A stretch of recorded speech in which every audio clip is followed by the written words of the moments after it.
So a big question that I get asked a consistent amount, and to be honest, even ask myself at times, is where do you go on a budget for Pokemon? Do you open packs? Do you buy singles? Do you bother with Pokemon in general? Because this hobby is becoming more and more unobtainable by the minute. In terms of packs, we are seeing a drought like no other, and in general, we are seeing a bit more picky of collectors. For instance, if you saw a Temporal Forces, a Stellar Crown in your shops, more than likely you're not going to get it. And that comes down to price. And unfortunately, that is where we're at in the hobby in itself, because price does matter to some extent. And I think this is very ripe when it comes to opening packs, because when you do look at sets, the main thing that you are looking for is profit. You're looking for profit, you're looking for at least a chance of something big. And when you look at Twilight, you've obviously got Greninja, Surgeon Sparks, you have the big Pikachu, Terrestrial Festival or Prismatic, you've obviously got the Evolutions, Journey Together, probably becoming a more of a lesser set. And I think the way that you kind of have to assume that them sorts of collectors buy is by looking at the price of them. As if I go onto TCG Player, you look at the latest English sets, I can go ahead and have a look at all of them and see what the prices of stuff are. So for instance, if I was to look at Journey Together, I can go for the view price guide and I can go from high to low. And that's what a lot of people are going to do. Now in terms of opening packs it is, and I get that, that's fine. You've got it in dollars at the moment, obviously TCG is all in dollars. So 129, you got 81 for the Salamence, and you can kind of see as you go further down, it does drop quite a lot. If then we did the exact same for something like Destined Rivals, we can obviously again go down to the view price. We can have a look and see, okay, well, when we go into the high, we can see that Mewtwo is still coming in at around about 400. We then got Cynthia's Garchomp at 222, and then we keep going down Ethan's Ho-Oh, Team Rocket Moltres, and if we think Ethan's Ho-Oh is a good example, it's never always good to look at the absolute chase, because sometimes they are just too good to be true. We can see that it's went down a steady and then it did go up slightly, so it's another one that's probably quite interesting to see where that set is truly going. And you definitely want to take a sample size of everything. If you go from high to low, I'll definitely have a look at the Rocket and think, okay, well, he's obviously going up this way. Whether that hype is truly going to sell, again, have a look at what's actually being sold at this. Also check eBay listings as well. Never just take one site as gospel. Sometimes they get it wrong. We look at something like the Team Rocket's Nidoqueen, King. You can obviously see in terms of set value, it's holding pretty well. Now this is purely on the fact that we are unable to find any product whatsoever. So granted, we can obviously see the singles are up. When we do look at the shop packs in general, we're obviously seeing a lot of these going up in value right now. Obviously the pack itself is coming at a market at $6.57. Now if you can find them, that's pretty good. Now, I can't personally find pretty much any of it, so we know that it's going to be quite a hard set to find. So already, if I'm thinking, I don't want to open packs, I need to just go buy singles. Now, that's another great way to help with the hobby, because what we can find is, sometimes you find Pokemon that are cheaper than others. If we go, for instance, into a Stellar Crown, instead of buying each individual pack, we could actually buy the singles. So for instance, if we go high to low, you can see at the moment Squirtle and Bulbasaur is a pretty good value. You obviously see Terrapagos, who was the chase card, the hit card from this set, is now under them two's value, which is fine. But then you look at kind of the rest of them, you see that in terms of value, we're looking a little bit lower. And another way that I would consider going on a budget with this is potentially just going for the Pokemon you like.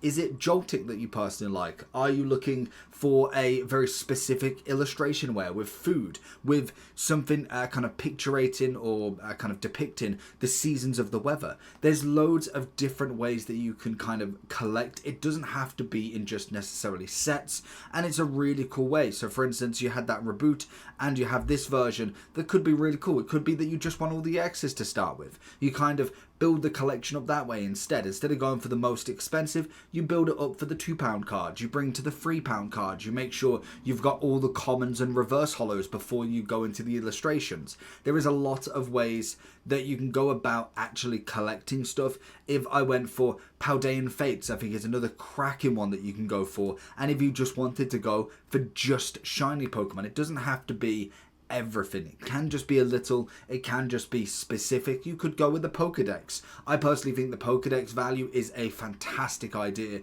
especially if you get the one binder that fits all 1,050, what have you.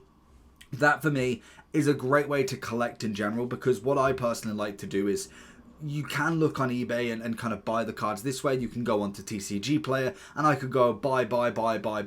What I personally like to do is I like to collect them at stores. I like to go into stores and have a hunt through and get whatever I can from each individual one, rather than ordering all of them online. Maybe reverse hollows could be my kind of my one that I have to give up on. Like, for instance, I've got 3 or 4 left in Journey Together. If I can't find them in stores, they're not necessarily that valuable that I would want to kind of wait as such to not be able to get them, whereas illustration rares are going to be everywhere. Card conventions, you could obviously go to your local TCG Player, local LGSs and all of that, and go on through the binders. They're going to be pretty cool to be able to find and use that as your collection, so you know that you are collecting once you are in person. You make them rapport with the different staff members, with different people in general, and maybe even make some trades. I think that is going to be the new benefit from Pokemon. Now, obviously, there is sealed collections as well. I don't discriminate against any ways of collecting Pokemon, because I think sealed collectors are still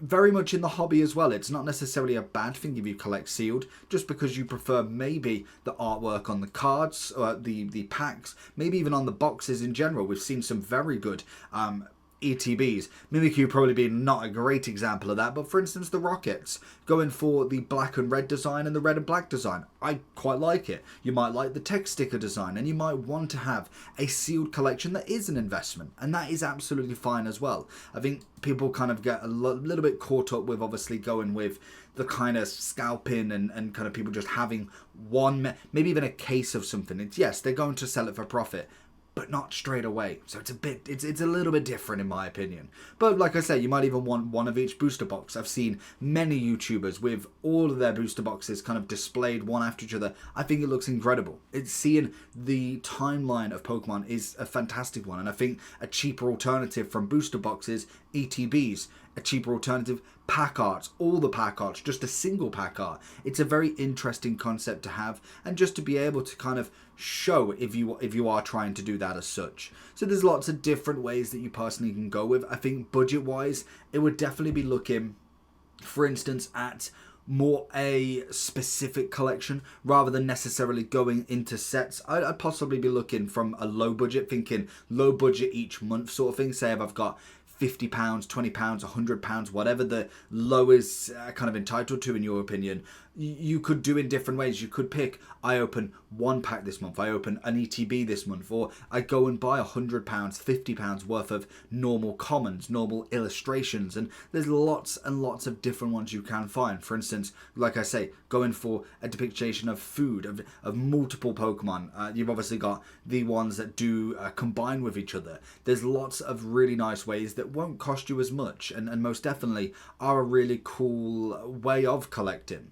So also then you could, for instance, go into Japanese instead. There's another cheaper way, because packs do seem to be a little bit cheaper. Now, not necessarily for every single set going, but when we do look at, for instance, like the Japan to UK, you'll be able to find boxes on there considerably cheaper. That is what they are. The whole point of them is that Japanese have always been considered easier to get as such, especially from some of the websites now, but also are cheaper than the English sets in general. So when we do look at, for instance, something like the Battle Partners now, if we kind of go for the most popular, you can see Lily's Clefairy actually is slightly a bit above what we do see in the English set, but I do think the English is going to have a bounce back. But when you look at everything else, it is relatively around that same. We do have a massive drop off in some of these cards that are considered a little bit more expensive in their English counterparts. So there is lots and lots of different ways, and even if you want to throw one further down, you go into the Chinese simplified, you go into Korean.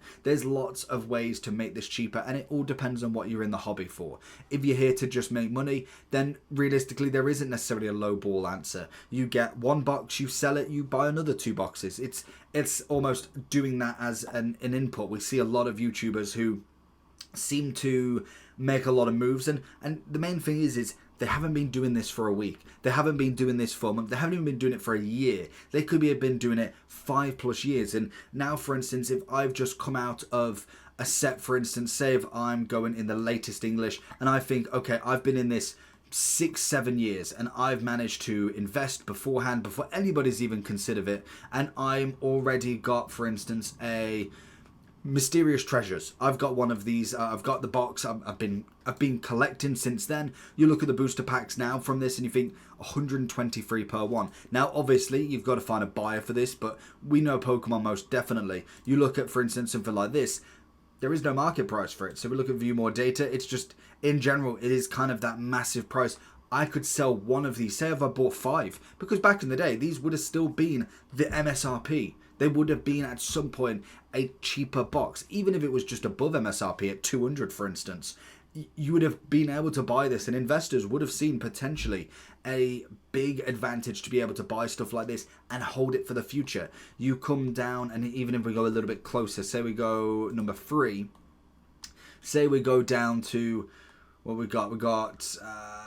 Noble Victories. Let's go for Emerging Powers, for instance. So you look at kind of like the booster box with this. Market prices, to be fair, I don't even know what the market prices would be at this point, but in general, you know what I mean. These prices are clearly way above the level that we've saw. If we have a look at one more and think of some of the high ones, so you've obviously got your evolving ones, but say for instance Plasma Freeze. What if you were collecting then, and then you obviously bought the boxes, you've bought 5 of them. You could be held on to all of these, and then you could go ahead, sell one for 4.5 grand, for instance, and then you put all of that money into a new purchase power. You put it into Surge and Sparks. You put it into Prismatic. You've already accrued the interest on a Plasma Freeze. You've offloaded it thinking, well, it makes it easier to not offload it in the future. It might not necessarily appreciate as much more, and then you can go and join in on something else. It is all about perspective of it, and what I'm saying here is, collectors are not necessarily in it for the day, the week, the month, the year, the hype, the lows. They're in it for the long run. So if you are in it for right now, at Journey Together, you've bought a case of them. Surge and Sparks, you bought a box. Maybe even Destined Rivals, you managed to get 1 ETB. In the future, 4, 5, 6, if you've constantly reinvested yourselves into it, if that is what you want to collect, invest, put your low budget in, that is more than fine, and you might reap the benefits later on. Now, none of this is a guaranteed method. It never is. Money is money. It can be gone in a day, gone in a week. It can literally be turned over within the next day. But from previous data, if you look at something like Guardians Rising, you look at just a singular pack from this. If you go down, you've got 1975 per pack. That is just a random set, pull out of the air. There's no illustrations. There's nothing like that. Imagine that for a Destined Rivals in 2 years' time and 3 years' time. It's got a chance to be absolutely magical. So it is an interesting one. The low budget side of it, it can be anything. It can literally just be buying a pack every time you go to the shop. £4. It's as easy as that, and as long as you hold on to them, if you want to open them, that's absolutely fine. There's lots of different ways you can collect, make money, invest, enjoy the hobby, buy singles, buy packs, buy booster boxes, get pre-order. There's absolutely endless supply, from Japanese to Korean to Chinese to English. There's so many different avenues you can go with. It's a very good hobby to get into. It's a very expensive hobby if you want it to be, but it's also a very cheap hobby if you want it to be as well. It all depends on how addicted you do get to it, and if you like me, pretty. So let me know down below in the comments, what do you collect, how are you collecting, and I'll message everybody else later. Peace.